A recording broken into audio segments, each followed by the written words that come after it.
This episode is brought to you by Birchall Wickwire Bryson, a full-service law firm in downtown Halifax, home to some of Nova Scotia's most experienced lawyers.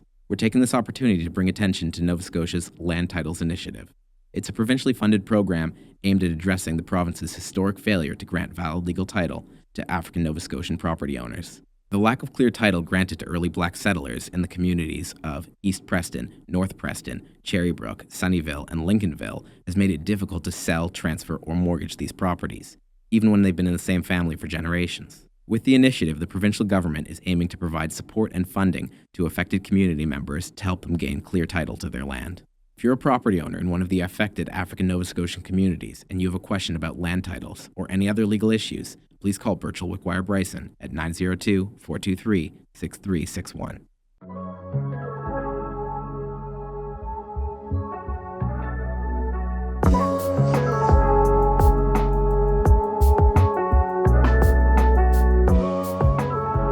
What's going on? Welcome back to another Feature Friday episode. It's your host, Trevor Silver, and it's your host, Lindell Smith.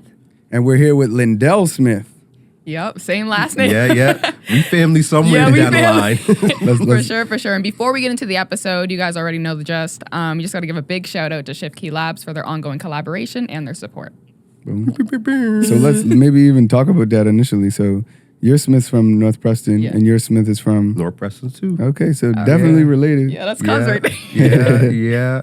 For sure. Merlin, Netta, Uncle Levi, Uncle Ray. Mm-hmm. That whole group. Family. Yeah, that's all family. Family. Yeah. So maybe let's just dive in early on. Let's talk about your upbringing, where you were brought up.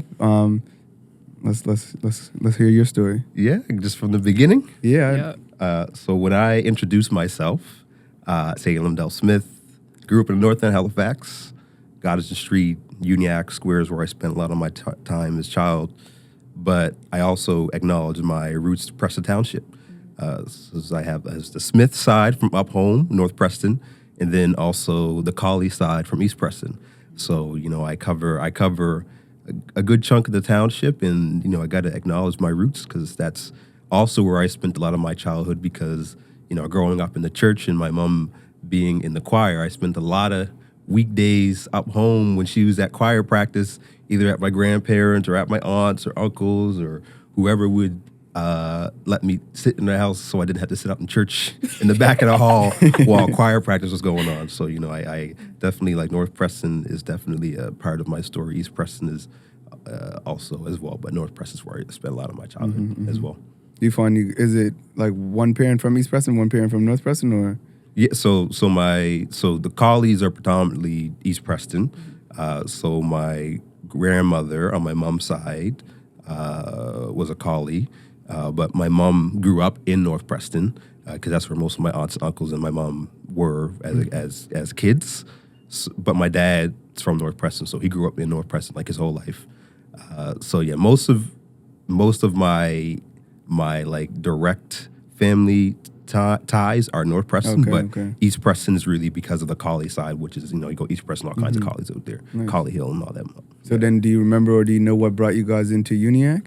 So my mom moved into the city when their house burnt down in North Preston. Mm-hmm. So and I might get this number wrong if my mom and dad ever listen to this. So my dad, I believe, has, had, some of them have passed away, but around 12 or 11 siblings. And then my mom had either 12 or 13. So at the time when they were living in North Preston, I don't remember how many were living there at the time. I think it was 7 or 8 of them with my grandmother, and their house burnt down. So when that happened, a lot of them had to just kind of disperse, and my mom ended up landing in the Uniacke Square with my grandmother and some of my other aunts and uncles. So when I was born, we were living on Goddison Street. So my mom and my older brother, they lived in the square for a little while, but I grew up in what they call a co-op on Goddison, but most of my childhood friends were all in the square. So I don't say I grew up in the square, but people say You're square. You're square because that's where I spent a lot of my time. That's where I know as a you kid. from. That's right. That's so like mine. all of my childhood friends, like we either Creighton Street or the Square. So And the co-op, where's that? Is that like so up behind the street Dixon? So behind so Okay. the co-op behind George Yep, Dixon. yep. So there's like they call like my co-op, which is called Wood Avenue. That was just a co-op, and then the red co-op was a co-op that's down on Arch Street behind like where Elvis Mantley had his parking lot, and then there's the other co-op where we spent time, like that's on Barrington Street or off of Barrington Street. So that like whole area is where I spent. Yeah, so most in of the my co-op, trip. to explain maybe to the public that might not know what a co-op is. Yeah, so honestly, so when I was growing up, it was housing. So co-ops nowadays, when people think of them, they're mostly like cooperative housing. So if you're living there, the people who live there contribute to the running of the place.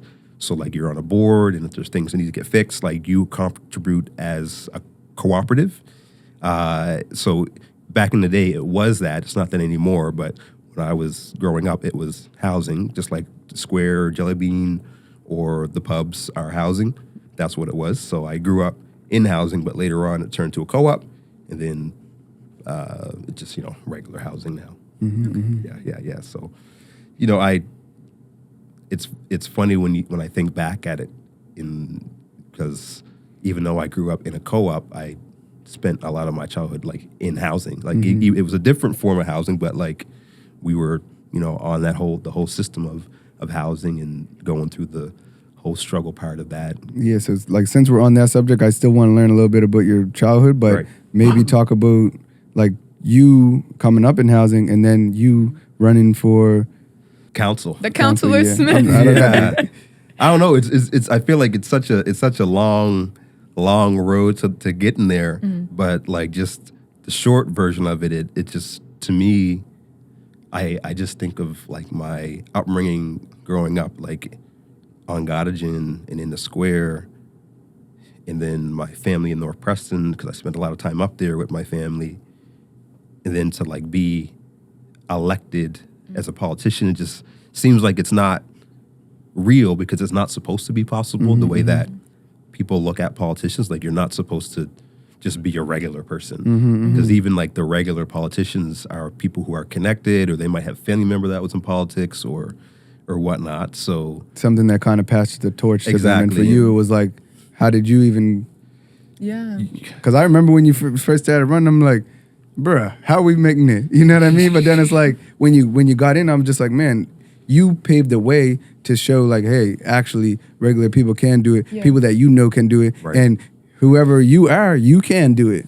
So it's like, So yeah, again, if we're skipping ahead, so the lady Jennifer Watts, who was the councillor before me, my predecessor, she said that she would only run for 2 terms. So 2 terms for folks who don't know, City Council 4 years a term, so 8 years. And she committed when she first got elected that she'd only do 2 terms because she felt that it's important to have turnover and also important to have just new energy in government. And I was working at the North Branch Library at the time doing youth work, and also like I had the recording studio in the Square and just doing a lot of community work. I remember the days. Yeah. So Centerline, shout out to Centerline Studio, and she approached me knowing I was a community guy that also was doing like other work outside of just like the direct community within like the North End. She knew I was doing other work outside of that. So she's like, hey, could you find somebody to run for council? But she threw a Jedi mind trick, I call it, at me because she said after that, because I know that this isn't something that you'd be able to do. Oh. And she did that because she knew that I'd be like, excuse me, white lady. Yeah. Like, who you talking to? I can't do what? So in like I to this day, like I thank her for that because I wouldn't have actually like did it because I'm like, who wants to do politics? That's crazy. That's silly. That's dumb. So she kind of gave you the challenge So to she rise like to. she gave me the challenge, me not knowing at the time until later on. She's like, just so you know, like I feel bad about it, but I knew that's how I would get you to kind That's of tough. Yeah. hit the fire under you. So going around trying to find somebody to run, like I was talking to community members, who were like very prominent within the area, from the Square, Mulgrave, Creighton, like, just mostly trying to find someone like from the Black community. And every time we went to someone, they were like, no, you should do it. And I was just like, nah, this is like, I'm 20, at that time I was 25. Like, I'm 25 years old. I grew up on Goddard Street. Like, who would vote for me? Like, that just sounds like an insane proposition. And, because of our upbringing, we're also, like, for example, going to St. Pat's Alexander School, part of the things, like, when we would get graded, there was never a grade on the report card that was high. It was like some of the time, most of the time, never. There was never like an all the time or like an A. It was, so there was always this expectation that you're never good enough. And that kind of like lived with me and people I know and grew up with, and sadly like parts of the Black community. So like in my mind, I also thought like I couldn't achieve that. Like I couldn't actually get elected. But long story short, after many people saying that, I got some people together who I trusted in a room, and I said, actually in my parents' living room, and was like, hey, I'm thinking about doing this thing.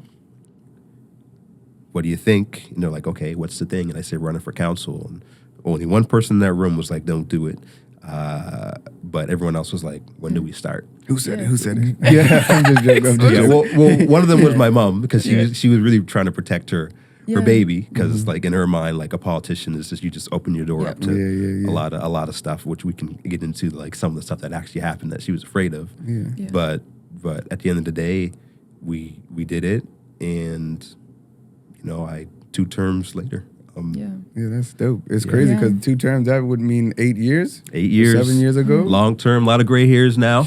Bro. So it's it was half my daughter's life. I was in politics. Oh, wow. How old's your daughter? 15 now. Oh my goodness, man. Yeah. So like She so when we were knocking on doors, like I got pictures of her being just like this little 6 or 7 year old kid with her signs being like, go daddy, and now she's in high school, like don't talk to me, bro. So too cool. I'm too cool. Yeah. My So, godson's like that too. Yeah, Like, so it's just it's funny, but they get to that cool age. They're in that cool stage, that cool age, and it's like But then when they still need you, it's like, yo, Dad, can I can you send me $20? Can I borrow I did that the other day with my dad. That's the only attention you'll get from them when they look for something from you. Right. Yeah. Another question on top of that. So you kind of hinted at it, where your mom had some fears that would happen. What about for yourself? Like, were you intimidated by some of the responsibilities that came with being a politician or being a councillor? Yeah, definitely intimidated, because you, again, two aspects of it. One is just the fact of you being elected and now having to represent people is intimidating in general. Like, I don't care who you are. Like, if you get put into a place where you have to represent people, even if it's like 10 people, but you're the one that has to provide that message, it's a nerve-wracking thing. Now adding on 25,000 people who you now represent, who are you the voice for, that adds that pressure. But the other part of it also is the what you are responsible for, like, and I'll break it down early or in a minute, but like in terms of what you're responsible for as a city, there's a lot that, like, budgeting wise, policy wise, people's everyday lives, like, you are making decisions. You're only one vote, but you're still like affecting people's lives, not only in your district, but across HRM. So that's all very intimidating. And the other part of it was, like, when I was running, there was this nervousness of like, can I be me? Like, will I lose myself in this role because I will now be a politician, and I have to act a certain way. And it takes a lot of, and it depends who you talk to, they'll say you did lose yourself, but that's part of being in politics. People hate you for a lot of things, but can't please everybody. Yeah, you can't please everybody, and then I never tried to do that. But it took a conservative effort over the last 8 years to make sure that I didn't forget that. And like, not forgetting to acknowledge where I came from, not forgetting to acknowledge my family roots, not forgetting to acknowledge just what I've gone through and what I've achieved, but also not to forget that just to be me. Like when I was running, I thought like I should cut my hair because I have braids, and I thought that maybe I should always wear a suit. And it was talking to like people that are on my team. They're like, that's what makes you you, is you. Just be you. Like don't try to be something you're not, because people will realize like, oh, that's not you. You ain't never wear a suit day of your life, and all of a sudden you're gonna wear suits now. So that was very important to me, to just, when I knock on the door, like, this is who you get. So either you like it or you don't. And thankfully for 2 terms, people were happy with that. That's dope. So going back to when you were younger, was there any inclinations or hints of you being where you are today from when you were younger? Like zero. Zero? Like, there's nothing I can point to that I can say that I prepared myself to be in politics. Because I wasn't interested in politics, and there was nobody around me that was into politics. But what I did that prepared me not knowing was just the community work. So like me and Goober, shout out to Darrell, and Justine Carvery, we started a group at the North Branch Library called the Youth Ambassadors. So what we were just trying to do was be youth from the community who just want to fix our community. So we made like short little films. One was called Speak Up, and the other one was called something, I can't remember the second version of it. And we just went around the community saying things that we want to see. Like, went to the playground and like shot all the rusty equipment, and the fact that this needs to get fixed, and like cracks in the sidewalk, or cars speeding down the street, and talking to community members like, what do you want to see change? Like, how can we fix it as like young people? And things like that. Starting a studio and like giving youth a voice. Working with the police to start the studio, which, growing up in that neighborhood, you don't usually have a relationship with the police, but, looking past my biases and saying, well, if you want to help us, let's do that. And having to like work with community members who thought that having police support, creating this community studio, which thankfully is still around today, I think it's almost like 10 years now, Centerline's been around, was a good thing, where people were like, oh, you guys are snitching, this police are putting microphones in the microphones in the studio. So in the studio, and all that stuff. And like that paranoia. The few times I had to like, I got checked by guys that were on the block, like, why are you going in and out the community station, like, what are you doing, like, what is this? And once they understood the vision, it was like, oh yeah, this is good, this is what you got to do, that, keep going. But yeah, I didn't realize that those little things all were preparing me for politics, even though that wasn't the reason I was doing it, because I love my community.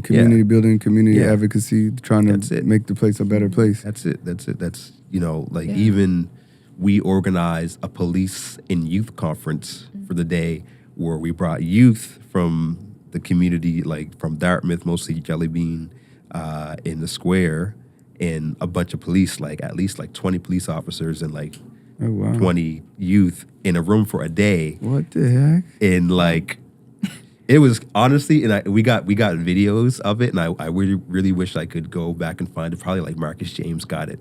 But what we did, like, we did workshops, we did role plays where the police got to act like the youth, and the youth got to act like the police. Oh, frick. Wow. That sounds like a crazy initiative. It was honestly, like, I would love to redo it. It'd be a lot harder in today's climate, but I think it'd be important to do. But like, literally for the entire day, we had police and youth just in a room, and by the end of it, everyone's laughing and carrying on, joking. I think that's the police's problem in community, is they don't connect in community. So like there's the only outside of Dean from North Preston, that's the only cop I know probably, like, and then there's some entrepreneur cops that I see in the city, but it's like you don't get a real connection, so like they don't got no influence on you when you're in community and you're acting up. They can't say nothing to you because they don't know you. They never took the time to come to the community center, or to take the time to listen to you, or to know who you are. So there's no influence on you. The people that got influence on us is the people that are giving us attention, and the people that are doing the stuff that we shouldn't be doing. Listen, that's it. Like, I remember back in the day, like, Dean and Fish were two, like, they were beat officers. Like, Dean is now like deputy chief, like really high ranking in the HRP.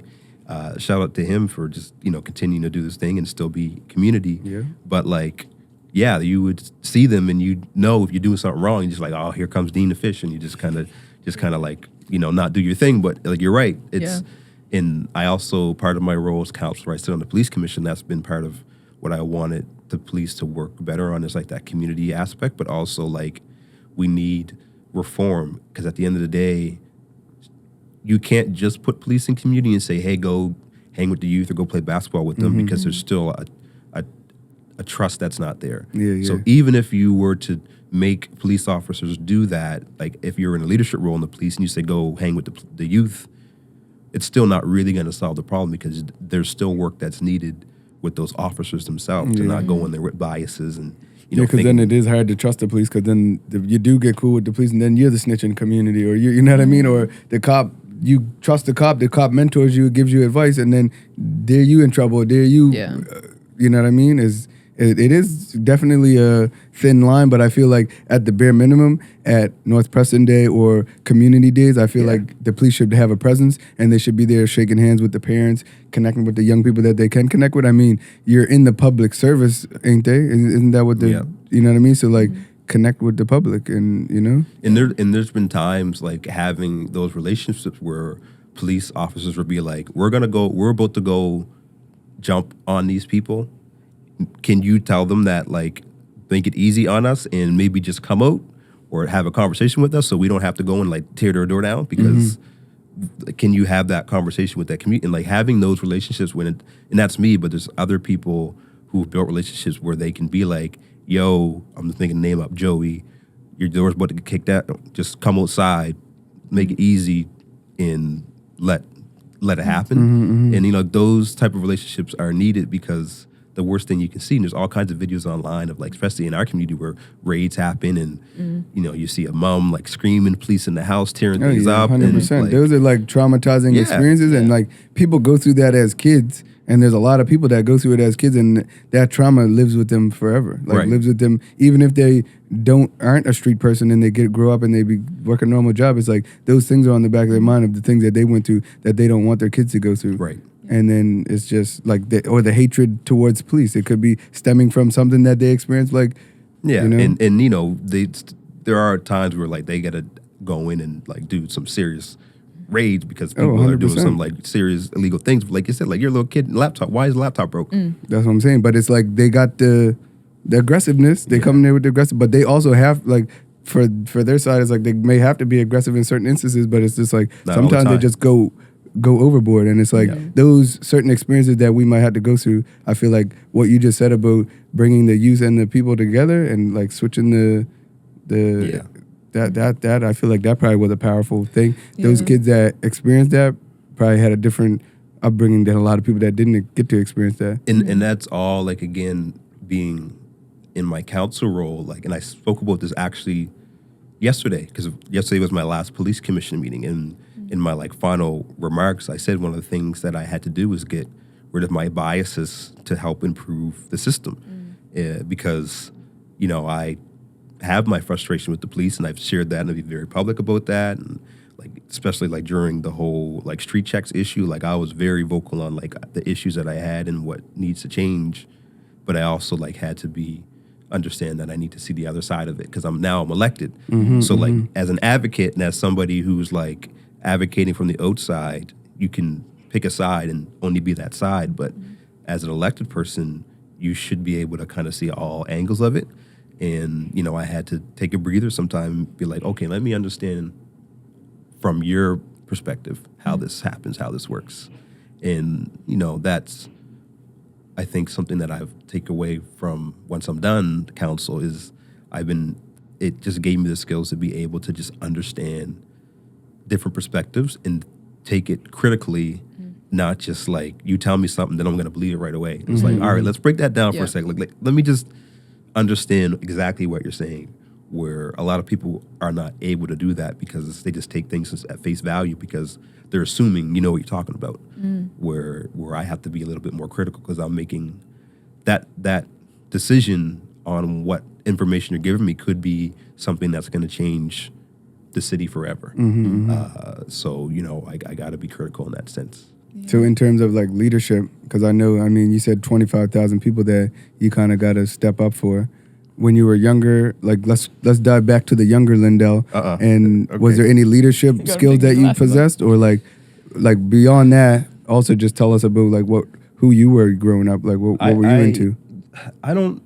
It's hard to say honestly. Like if there were, I get told and I got told that I was a leader, but I wasn't really. I was a quiet kid. Like growing up, I was a quiet kid that people used to pick on. I used to fight a lot. Oh, I knew you were quiet. I know you as being quiet. Yeah, but because I was quiet, and I also like hung with people who were not quiet, yeah. and were, doing different things. That's also how I knew you. Yeah, so it's like there was people that were around, like, who's this kid? Like, what are you about? And me just being quiet, just being me. But that also made me have to be a little bit more rough because people would check me on that, and they think, like, because I'm quiet, I ain't ready to throw my I'm ready to throw my hand like at any point. Yeah, that's right. You push me, it's like it's yeah. on like quick, like it's no question, and that surprised a lot of people because they're like, what the who's this? Okay, all right, you good. Okay, you good. Sorry, so, we were bothering you. Yeah, you good. But because of that, that also like helped me get a little bit out my shell because again, I was just a quiet kid. I love music. I just like being around friends and being outside, but wasn't really like out rambunctious like a payball for Africa Lakers and then later on St. Pat's and So were you on Scapulo's team? oh yeah, I was. Listen, my African Lakers. if I had the picture of my team, which you actually I think it's on Instagram. We gotta find that pic. We gotta Send find it. that and show that on this clip right here. There's some faces on that that's like, oh shoot, really that person? OG. Oh, there's some OGs but no, all that to say is like really my childhood was not anything like I didn't grow up like dirt poor in the sense of like feeling like we got nothing, even though like my parents worked very hard and we didn't have much, but them being country, not people don't consider up home country anymore because they got city water now, but like, growing up, like they were able to just make anything stretch. So it felt like that we had what we needed when really like when it's only when I got older and I start like, especially when I went to St. Pat's High, I was like, oh shoot, this is what it means to actually be good. Like going with some of the like the South End kids going to their house and like West End kids just like, oh. It was like, your fridge got all kinds of Right, food. you got all the juices. I only get like one juice a week. We got to make that stretch. Oh, yeah. And you got Water it down. you got a pantry? A what? A pantry. Yeah. Anyway, so but yeah, I honestly like I can't say anything bad about my childhood. And the thing that I will say though is, and you said this earlier, but like people that would give you attention were sometimes into bad things, and just being around. One thing I knew, and I think is what molded me into understanding that I wanted to do something in the future, but just didn't know what it was that I was seeing the things that were happening around me, and like my friends were into some things, people around them were into some things, and I knew that I didn't want to get into that because of I could see the outcome. And I think there's other people who couldn't see that. They just saw the quick money, and the gratification of doing the thing and then getting something right away. Where I was like, but the other day your brother got snatched for doing the same thing. Yeah, but that's the thing about the community is like people go to prison, they celebrate them when they come out. Then the younger people look at that and be like, oh, I want to be glorified like that or whatever. And so for us, it's like I find like the same shoes I was in is like looking at what other people were doing and realizing, okay, that can only lead to this one place. And when you could see the future, then you're obviously not going to participate in the stuff. But as a mob mentality, or as if all your friends are doing it, then it's like, of course, what am I going to do?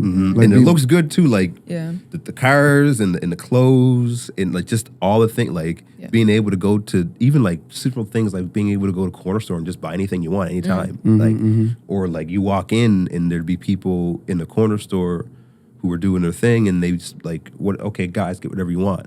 Like just because that's what gives you the You know what I mean? Right. Like, And we just The thinking like, oh shoot, like they okay. look good for us. Like they give me $20 to a Yeah. kid is like $1,000. So Even like when more. someone that's like out there doing the thing gives you $20, it's like I want to be like him when I grow up. Right. So it's like it's a it's a double-edged sword because they're telling you like, oh, you don't want to be like me and go to school and be the smart one or do this, because I feel like I'm grateful that my OGs would tell me these things, but it's like, how you gonna tell me not to do something you're doing? And I see that's how you get the money. How else am I gonna get the money? And then you got to figure out a different way if that's the way you're gonna go. I tell this story at schools to kind of bring this point home on like, even though someone might be doing something that you or other people might see it as like negative or like a detriment to the community, there's still like a silver lining in it. And also people see you when you're doing good. So there's a story of so when I was in high school, I was recipient of the Birch Hills Law School summer intern program. Shout out to Bercho Wickwire Bryson. Appreciate y'all. Yeah, Michael Wood, shout out to you, Supreme Justice Michael Wood, or whatever your super title now is. But so I was the first intern for their summer program with Citadel, and so their law firm's just at, I think it's like 1801 Hollis Street or something like that, big building. They have like all these floors in there, and I was a kid from the North End, now coming downtown every day to do the summer internship, and they gave you a clothing allowance to be able to buy like business attire. So again, being a thrifty household, we went to Sears Bargain Basement and we went crazy. Like I had suits and shirts for days. They were like, how much did we give you the same amount as we thought? Like, listen, we made that. I had a shirt for every day of the weekend. Oh, listen, we went crazy. Anyway, so like I was looking good every day. So what grade was this in? This was in grade 10 or 11. Or maybe even 12. I think it was Was it an 11. opportunity that you had to sign up for? Or was So like, they created, so I was the first student, and they just created this internship of just kids who were interested in law. And I applied for it and got the internship. was there anything that would like someone told you to, or you heard of it? Wade Like, Smith told me to do it. Shout Bless out his Wade. soul, yeah. Yeah. He's like, you should apply for this thing. I think because I was somewhat interested in law, but not 100%. But he's like, you should apply for it. But anyway, the story. So I was doing my internship, and going downtown every day and living in the co-op. So just by North Street, Wood Avenue, behind the George Dixon Center. So if you can imagine, like almost every day at lunch, I'd walk from downtown and walk home because I can't afford lunch downtown. Like, Yeah. I got my internship, but I'm not like making crazy money. I'm an even intern. back then it was Yeah. $15 Right. for So a it's meal. like Yeah. I would if I didn't bring a lunch that day, I'd walk home because little young long collie legs. I was able to get up that street fast. So walk home and go eat lunch and get back down there from before lunch break's over. And there was a guy who's no longer with us, who was on the block. He was doing his thing, and he'd see me like every day, like in a suit. With like I had like my little briefcase, pretending I had stuff in it. I had like nothing in the briefcase. I probably had like a water bottle. And one day he stopped me. He was like, "Yo, bro, like what are you doing? You got a briefcase. You got this like fancy shirt, fancy pants, and you got these clucking shoes. Like what are you doing?" I told him like I got an internship and I go to this law firm every day. And he's like, "Oh, that's a good look. See, I knew you." And this is him. He's like, "I knew you would try to do something to get yourself out from here." And he gave me like $150. And it's like, stay down, like make this last for the next week or so. Like just stay downtown. Like don't come back up here because you're gonna run into your friends and they're gonna try to like make you not. Yeah. Just stay down there, stay out of trouble, and like. It's because the older guys, they're aware, they understand. Yeah. And it's like when they see someone that's making it out or trying to make it out, it's like, here's my contribution. Yeah, and Don't I disrupt didn't it, like I was just like, oh, this is again like that corner store moment. Yeah. But then that summer, like thinking about that, because like every day or every couple of days, like I'm using this money for lunch, and I just thought like more and more about it. Like he did that to like make sure that I stay on a path. On track, yeah. Yeah, and it was like, yeah, I gotta honor that. Yeah, like I gotta make 100%. sure like I don't don't mess up. And him no longer being here, it still gives you that push to be like, I still got to make him proud. Yeah. He's still with you. Yeah, like and like family members of his are like who I'm still close with, and like even them, they be like, yo, keep doing your thing. So just you don't know who's watching you sometimes. Like you know, all the times like that I see Trev car air fresheners in like the craziest places, and then I'm like, oh well, that it used to be like, oh, that must be a black person. Then it'd just be like Joe McDonald's That's just a get in his person. car, And they have it. and you're like, oh shoot, you're on Trev like that. That's just so You that just and never that's know, the right? thing is like more people want to see you win than those that want to see you Exactly. lose. And the more that you continue to work at your craft or work at your job or work at whatever you're trying to accomplish, more people will rooting for you. 100%. You know, and it's just you just got to keep going. And you know what I mean. Sometimes it's hard because you'll get the one person that you want their opinion and you want them to care. You want them to want you to win, but they might not. And you just got to, you know what I mean? It's not about them, it's about you. And you got to prove whatever it is you're trying to accomplish to yourself and to whoever is rooting for you. You got to make them proud. And like the naysayers, like, Just got to block them up. block them out. Tunnel vision. Yeah. What are some other things that motivated you as well? I know that interaction with that person had an impact.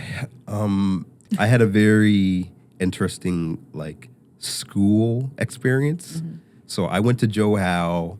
I started at St. Pat's Alexander School for like primary 4+. Then went to Joe Howe for like grade 1, I think part of grade 2.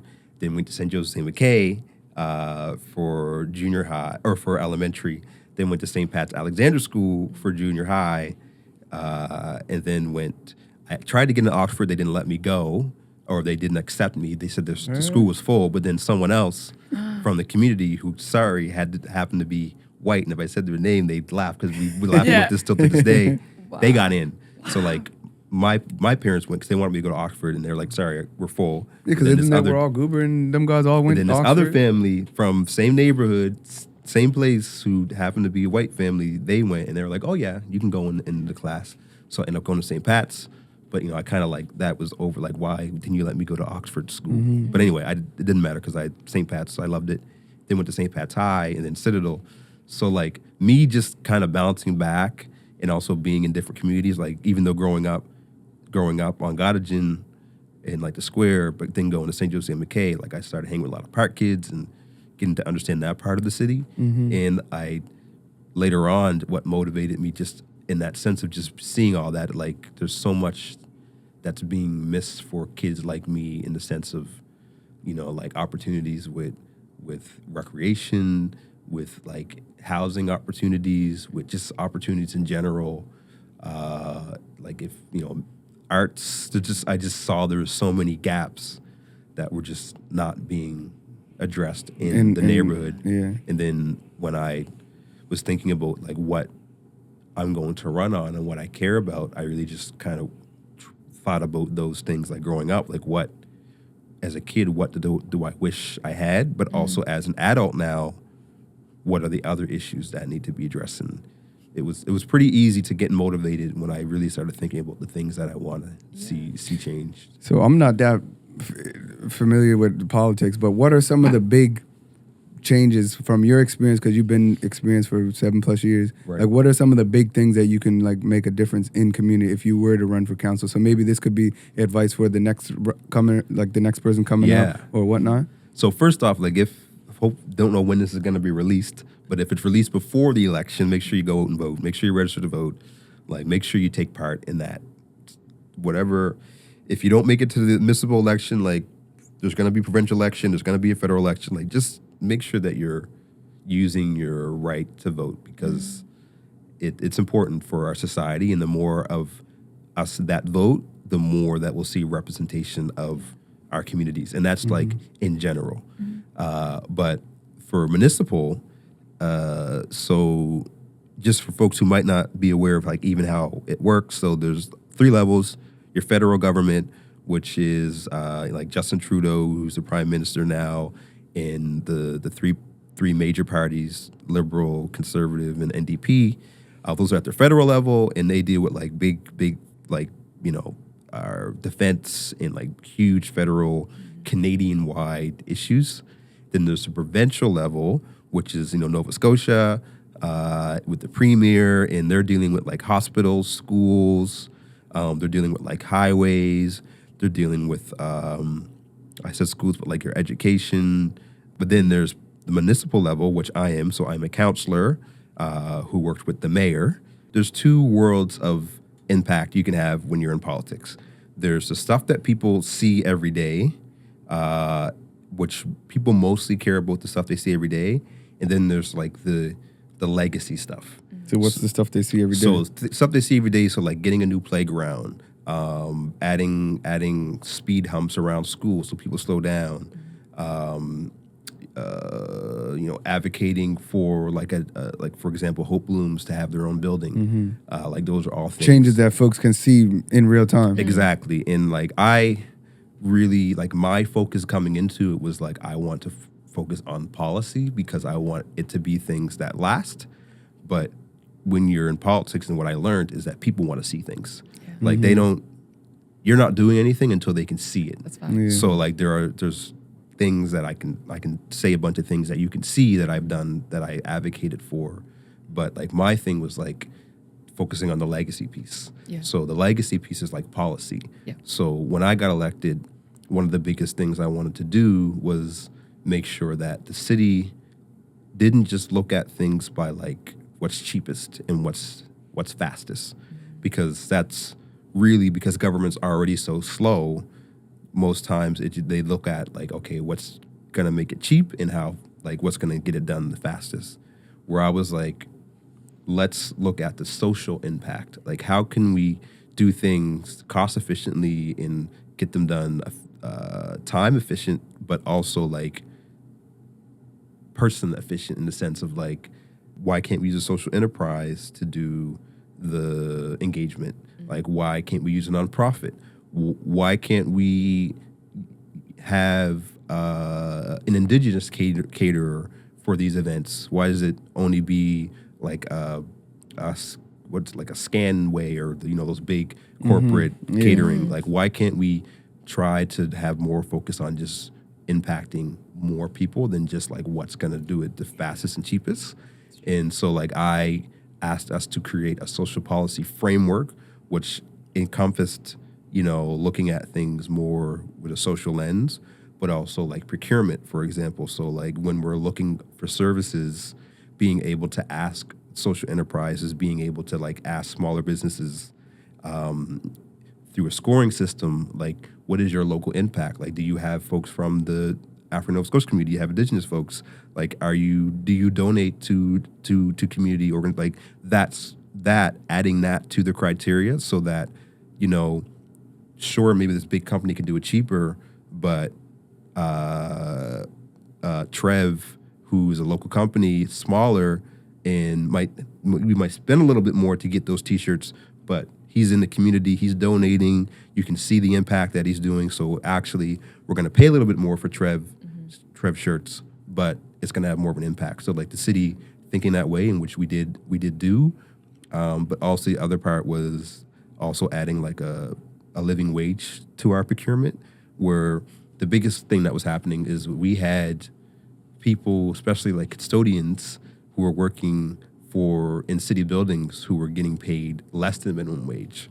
Because most times they were like newcomers, or they were black, or they were just folks who could be taken advantage of. What they're like contract work, like, oh, we'll just pay you per place you clean. So like just like, really, really terrible situations. Like there's even a contractor who got put in jail for doing some really terrible things. And I was like, if I get in, like, I want to make sure that doesn't happen, especially growing up where I had a lot of family members who were like custodians, and like understanding like that even some of their jobs they got taken advantage of. So that was something that I really pushed for. And like now anyone who comes in for a contract through many different avenues, not just custodians, but other routes as well, they need to pay a living wage.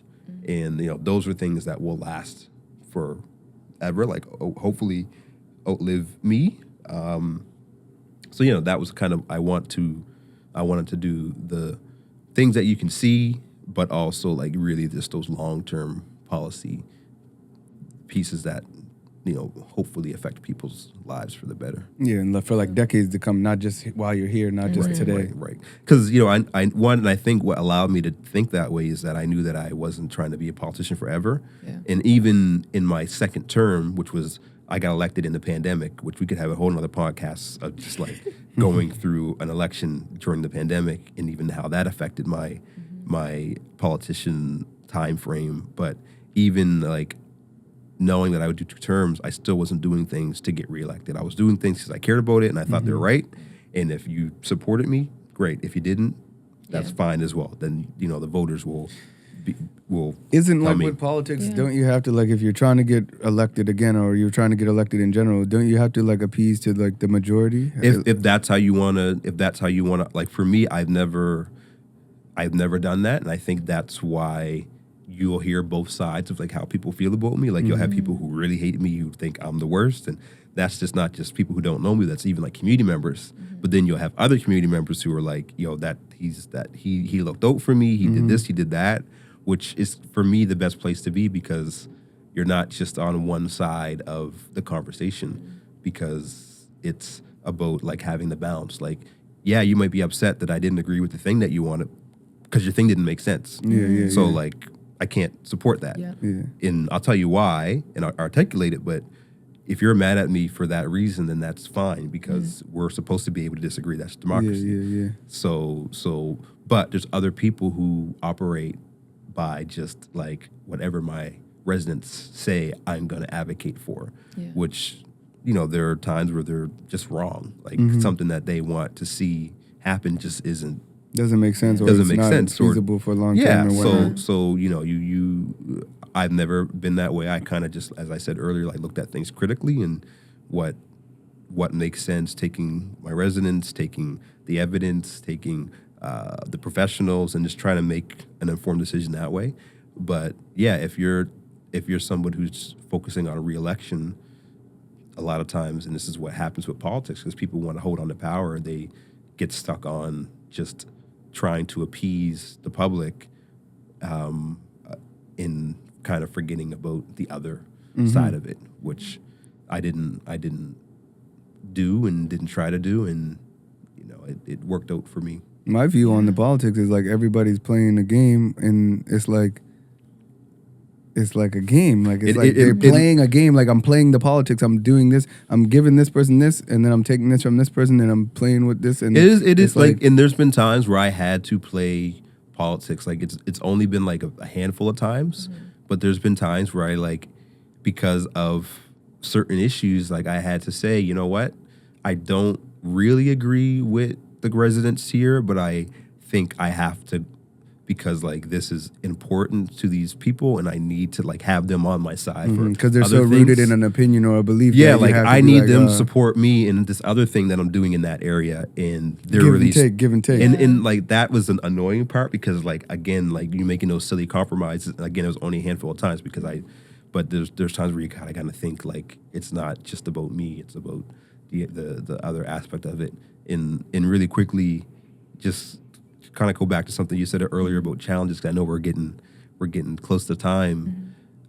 One of the things that also determined that I definitely knew I wasn't going to run again was the impacts of like my mental health related to like the COVID. Like COVID like messed a lot of people up just in general, but it also like for politicians, especially local, because we're the easiest to get.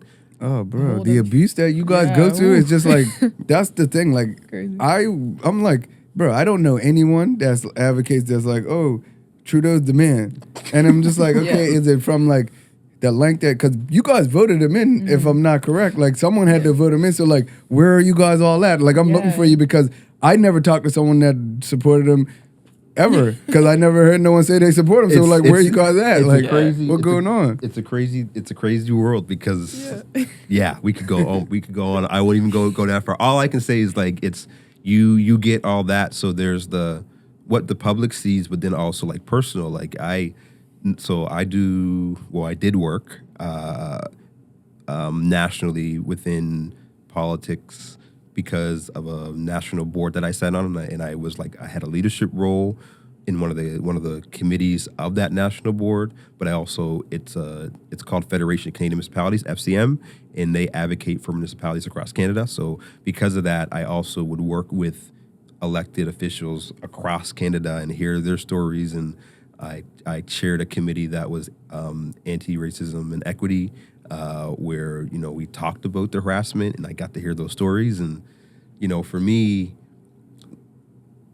like, the pandemic showed me that people can be very evil, and I usually didn't highlight a lot of the stuff that was happening to me because I didn't want to give it energy, and it didn't really I didn't want to also that person to get gratification. But people would send me posters or calendars to City Hall that had like monkeys and bananas on it, and I got those like multiple times. Oh wow!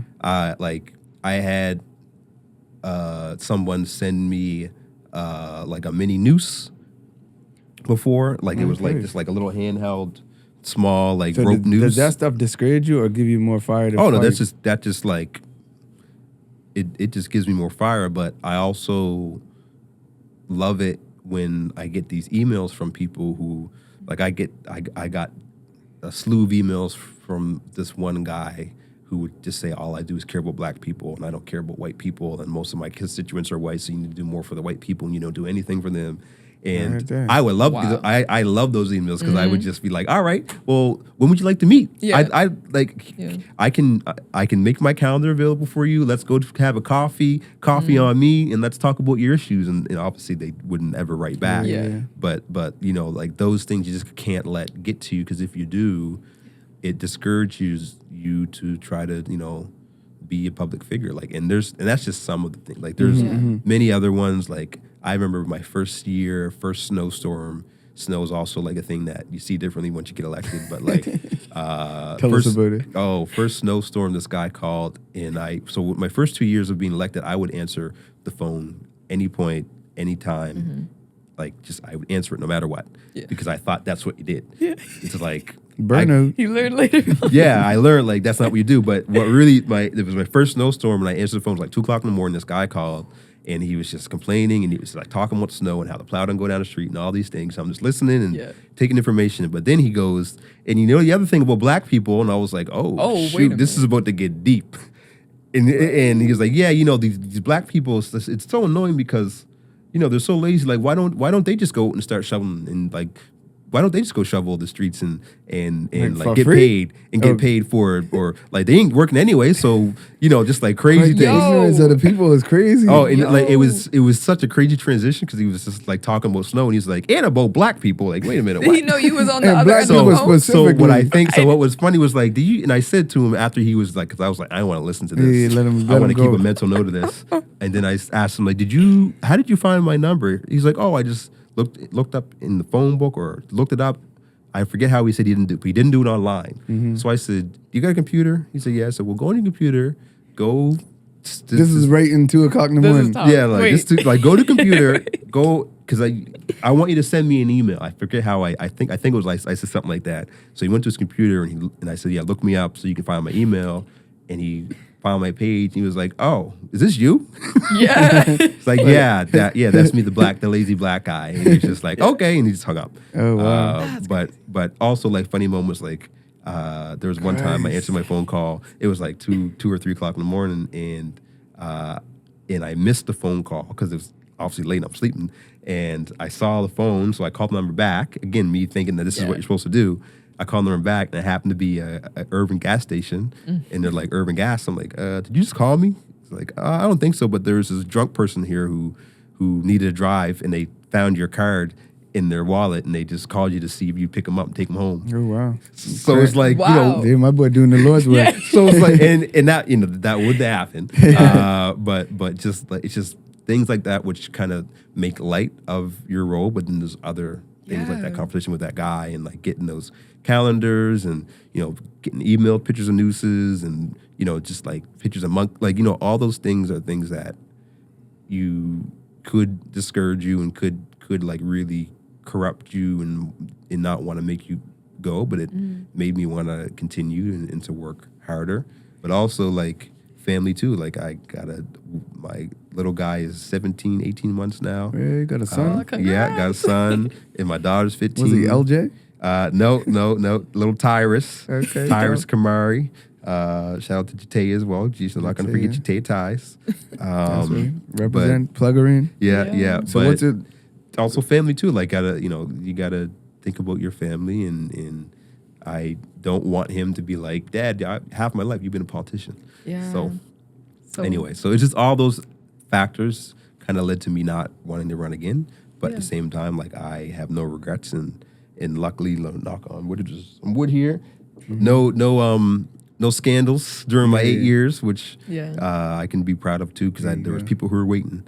Yeah. They were waiting for me. right So what are, because I know you're going to be ending soon and then you're going to be working another job. What are some of the job opportunities or something that you see yourself doing in I don't the next know. chapter? Honestly, like, people, depending on when this comes out, like, send me job opportunities. I'll send you my resume, whatever camera I'm supposed to look at. Like the ultimate. Send me opportunities. I love to Give us your what is it? How many seconds? Give us your 30-minute or 30-second pitch, elevator pitch. Oh gosh, I'm not ready for that. On the spot is great. That's crazy. That's crazy. You know what? I'm a politician. I could do it, but I'm not doing it. Yeah. But would it be something in community or? So for me, like, ideally, like, because, and I'll do it. I'll do like a soft pitch, like, because I have the community background, like, through my work at the library, and also, like, the community work outside the library studio. I'm in, like, advocacy, but, like, me being on council, like, I talked about the national work I've done.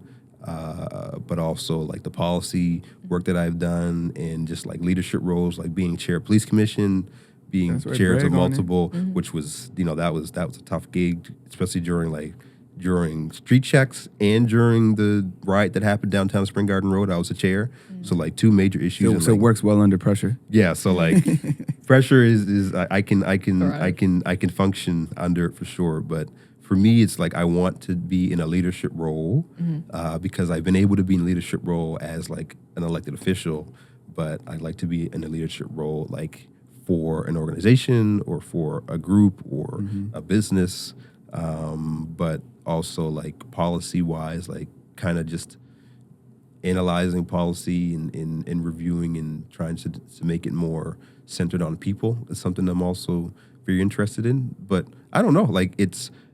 And people tell me this all the time, is that when you are elected and people are happy with your quotation, it opens up a door that you might not even know exists. So who knows where I'm gonna be at? I might be working at Home Depot, or I might be doing something big. I don't know. So for the viewers, as a father, what are some things that you would want to instill in your kids as, like, from your political experience? Like, what are some things that you want to teach your kids about politics, or what would you teach?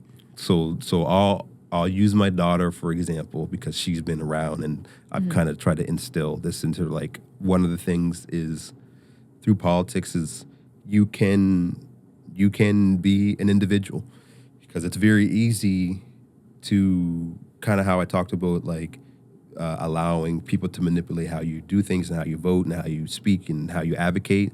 Like, you can do your own thing and also still be an ally. So, like, one of the things I taught my daughter is, like, be you, and be not afraid to advocate for things you care about. The other thing is to, not be afraid to step out your comfort zone, because a lot of times we get comfortable in just doing or being in places that we're used to being in, or being around people that are, like, agree with us. Like, be okay to step out your comfort zone. Be okay to, like, be around people that you might not agree with, because it only, one, allows you to see things differently, but also allows you to grow. Those are the two biggest things. It's just, like, just being able to be flexible in terms of your thinking and being open to that. Are really the biggest things, and don't let anyone get under your skin too much, because it ain't gonna, at the end of the day, it's not gonna solve anything. Nice. So we're nearing the end of the episode, but even before we even do the one word checkout, I did kind of, like, have a question, and also want to give you the opportunity to speak on some things that you may not have touched on yet.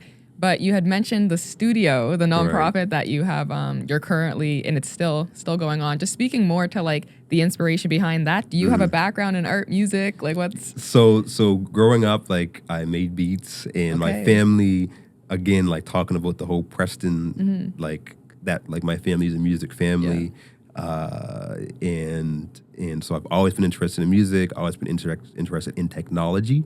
So like I went to NSCC, and at the time it's called Recording Arts. I don't know if they changed the name of it, but like music production, film, TV. That's my background, is like technology and recording and production. So I always loved it, and I made beats for people. And when I was young, I was making beats for all kinds of artists, like from here, but also like away in the States and other places. And there's opportunity where a community organization that was in the square was folding, but they had money. So they approached me again as like, hey, as somebody who is connected to the community, and they wanted a studio to be built. And they're like, hey, you're at NSCC, you're doing this course, but you also love music and you're in the community. Can you do it for us? And they gave me, gosh, how old was I? I think I was 18 at the time, 17, 18. They gave me a check that was like $16,000, like $15,000, and like trusted me to actually do this thing. And like I just remember like, gosh, damn, like 15, like I can do a whole lot of stuff with this money, but they knew that wasn't gonna go through my mind. So I built the studio, and like also got other sponsors, like even the police. That's how I got involved with them. Like they gave money to like help us buy like better speakers, and got other partners to like build Centerline Studio.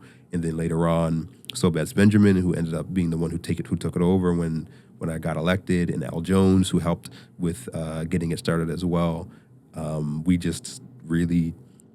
We got a space in housing in the square. They gave us like a little apartment. We outgrew it because kids were coming, like 20, 30 kids were coming in this apartment every second day in a week, and they were like tearing the place apart. And they're like, nah, we can't do this. So they gave another spot that's on a corner of Uniacke in Gottingen, and it's more like a office community space. And we built a studio there, and it's still operating today. But yeah, really for me, it was, again, that piece of like giving opportunity to kids that I didn't have. Like if I would have had a studio back in the day, who knows what I'd be doing now. Yeah, think about all the people that we grew up with, that if they would have had a studio, Oh, they man. wouldn't be in jail, or they wouldn't be. Yeah, and like You know? I got to record so many people who wish they had that opportunity, like people who were on the block, but they would be like, can I get in the studio and just like do a little thing, just because they just want to relive that potential. And like there's people like if we went back into the archives, like there's some verses on there that we wouldn't want the police to hear, but it was good that they felt like I am comfortable in this space, and I can be myself, and I can do something. And some of them were terrible, but they just felt comfortable because they're like, I wish I had this when I was growing up. 'Cause anyway, so all that to say is like that really was an exciting moment for me, and I'm happy that it still exists today. And a lot of youth have been able to like grow through that. Like I think of like Alex Ross, Cunny, who started at the studio and now has his own like own thing going on, which is amazing, and has been doing that for years. And like even so many. I'll just use Cunny because he lives in the neighborhood, but so many other people who I could name that I'm not gonna put on blast, that really got their start in the studio to be able to find themselves, and then even if they didn't continue with music, they continue with something else because they got that confidence. Yeah. So yeah, I feel like all that just allowed me to take this council role and be able to just be me, but also not forget how I got here. Nice. Before we go to the next, because we do at the end of every episode, we do one word checkout. And before we get to that, is there anything that you didn't get to talk about that you might have wanted to talk about? And there's one thing I wanted to ask you. No, like I'm just thankful that you invited me here. We're and thankful you're here. I feel like I got a little bit of cool points left to be invited on your guys' podcast. And yeah, like I just, wrapping up my term as councillor, like 8 years, I'm just thankful for all the things that happened, like the good and the bad, all the people that's been part of that journey. that are still around, that are not around. It's just all part of just like that growth, and which is just, helped me become, I feel, a better man and a better father and a better elected official in general. So I just, thank you to all those people along the journey. 8 years. I would ask you to just maybe shout out a couple of your mentors. I always like to ask the people to shout their Oh mentors yeah, a out. couple. So like we talked about him earlier, like Wade Smith, bless his soul. Like he was a huge mentor of mine. Like he really pushed me to do things that I was very uncomfortable doing. Like he knew more. And this is like, I'm not the only one he did this for, but like he just knew more about people than they knew about themselves. So like big shout out to Wade Smith, like Marcus James, who Uncle Marcus, we call him growing up. Like he's another person who definitely like pushed me to do more and to not only think about the neighborhood, like think about you, like you're bigger than that. Obviously my parents, Maggie Smith, Joel Smith, shout out to them for raising me. Who are some other mentors? That's really the the main group. James McQuaid, like my music mentor. He gave me a lot of love to really just love music and be me. Music Works, shout out.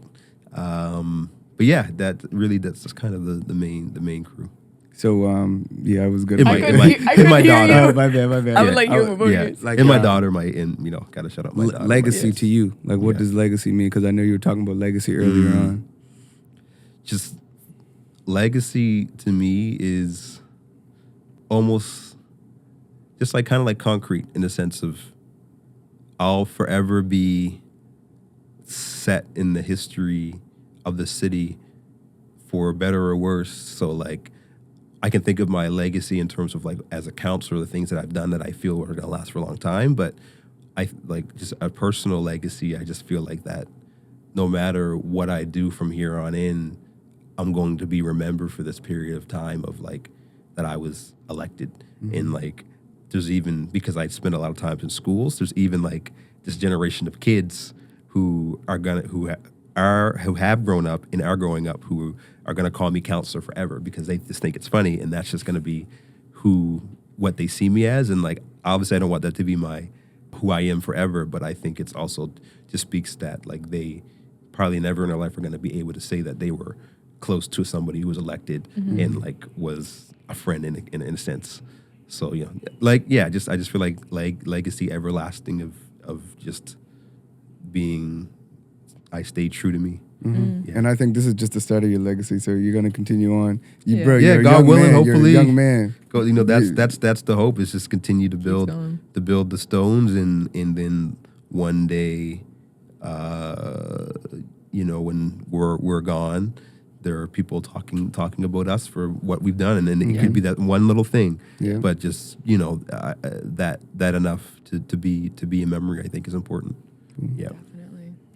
Wow, that was amazing. So basically at the end of the episode, we do a one-word checkout. You choose one word that describes how you're feeling or how this episode has made you feel, how this week has made you feel, and then you just kind of describe why you chose that one word. We all do it, so the pressure's not only on you, but... So do I go first? Oh, go for it. Go first. Okay. Leader. Well, my one is probably cliche and easy. It's just thankful, and I just mean that. Like when people ask me how I'm doing, I always say like I woke up, so I'm good. Like everything else we can figure out. Like it might not be a good way of figuring out, but I'm figuring out. So like I'm just thankful. Like every day I wake up and my parents wake up, my kids wake up, and just everyone in my life is here for another day. But also I'm thankful for 8 years of being in politics and like sticking it out, because there are days where I'm just like, all right, how do I resign, because this is crazy. But other days it's like I can't wait to wake up the next day to keep working on this thing. So just thankful, like just very, very thankful, and in just gratitude to everyone. Dope. You got one or you want me to go? You go. So my word is hyphenated. I don't know if that's the proper English, but I'm going to go with it. Long term. I feel like the biggest thing that stood out to me throughout this entire episode is like your values and vision on having things that are long lasting. Like a lot of times there's some things at the forefront where we want to see things done immediately. But when you mentioned how like you want to work in, you're working within like policy and making sure there was like everlasting impacts, and then the impacts for like fixing those gaps in community for other youth to have the studio to access. So just long term, long lasting is 2 words. So I had to try to figure out another way to tie it up. But yeah. I like it. Mine is might be hyphenated. I'm not that best speller, but upliftment. I feel like everything that you talk about is about uplifting the community, and everything that we're doing with this podcast is just to educate and uplift the community, talk about community issues, talk about people's journey, so that folks can see themselves in these places, in these spaces, and not feel like, hey, I can't make it that way. Because I feel like everybody that we've spoken to that's our age, when we were younger, we didn't feel like we'd be in the place that we are, or we didn't feel like we were good enough, or we didn't feel like we could make it that far. Right. And I feel like it's important for anybody that might be listening is that you can make it wherever you want to make it. If you have the idea and you want to make it happen and make it into a reality, you can. It's up to you, and you got to really have the passion and the drive to kind of execute on it, and become a living testimony, so that you can come back on this podcast one day in the future and be featured on a Friday and talk about look at what you became. And then most people I speak to that are success, they didn't see themselves in that successful position, but look at them now. Look at us, look at Lindell. We don't know where he's going to go, but hey, you might be the one hiring him. Let's see. 100%. So thank you, Lindell, for coming on. Thank you, the councillor, for coming on this episode. But also just wanted to say thank you all for tuning in. And you already know, thanks to that ongoing collaboration with Shift Key Labs, every episode we have 2 $50 e-gift cards that we do a giveaway for. Trev, do you want to tell them how they can participate? Yes, you can participate by leaving your own one-word checkout. So hashtag one-word checkout. You could talk about the vibe. You could talk about anything you want in the comments. If it's on Facebook, Instagram, YouTube, wherever you see this, and you can comment your one-word checkout, and you can win the $50. A lot of people won their $50 and they're happy about winning their $50. So shout out to Shift Key Labs. And if you want to be a sponsor, hit us up. We'll start recommending you. We'll put your logo on here, and we'll give you guys a shout out so you get some exposure. And also just make sure that you're following us, you're subscribed, and you're liking, you're sharing, you're saving, you're doing all of that good stuff to make sure that this is getting out to a bunch of different youth and people in general that need to be inspired and motivated by community. Boom. See y'all next episode. So thank you for tuning in. Thank you for listening to our Feature Friday podcast. And just wanted to make sure that you guys are connected on all platforms. So wherever you're tuning in, maybe even leave us a 5-star review. If you're watching on YouTube, hit like and subscribe. And on our social medias as well, you can follow us at ANS Lab or at African Nova Scotian Youth Lab as well on Facebook, Instagram, Twitter. We got the whole mumble jumble. It'll be in our link tree in our bio.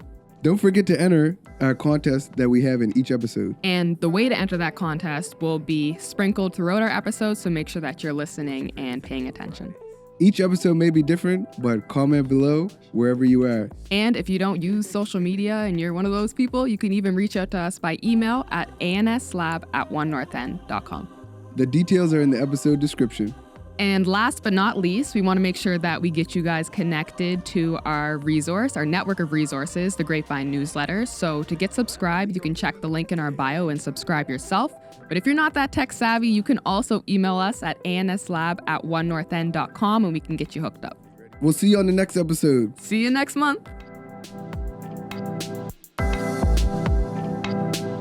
Let's get it. Feature Friday. Friday. What's your favorite thing about Fridays?